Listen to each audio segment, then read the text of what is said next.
Report mo na kay Boy G. Halos 1,000 na pasahero stranded sa iba't ibang pantalan dahil sa bagyong Tino ayon yan sa Philippine Coast Guard. Detalye balita mo RH29, Boy Gonzales, Boy.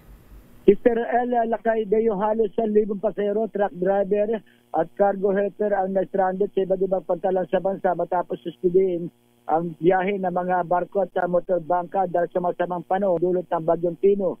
Ayon sa datos ng Philippine Coast Guard, mula alas 12 ng hating gabi hanggang alas 4 ng umaga, apektado ang 42 pantalan sa 4 na rehiyon: Eastern Visayas, Southern Tagalog, Southwestern Mindanao at Central Visayas.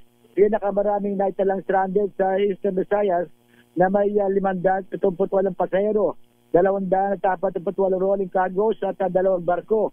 10 barko at 9 na motor bangkain ang kasalukuyang sumisilong sa nabanggit na rehiyon. Sa Central Visayas, 223 pasahero, 54 na rolling cargo at 11 na barko ang stranded, at habang 128 barko at 12 motor bangka naman ang pansamantalang sumisilong.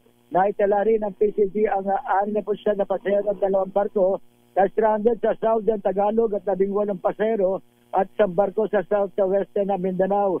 Sa kabuuan, umabot na sa 700 at 88 pasahero, 302 rolling cargos at 24 na barko ang hindi pa pinapayagang pumalaot, habang 161 barko at 21 motor bangka naman na tiling nakasilong hanggang sa bumuti ang lagay ng panahon. Ng patuloy na minomonitor ng Philippine Coast Guard ang mga pantalan at papaalala sa publiko na huwag muna bumiyahe sa mga apektadong lugar hanggang sa payagan muli ang paglalayag.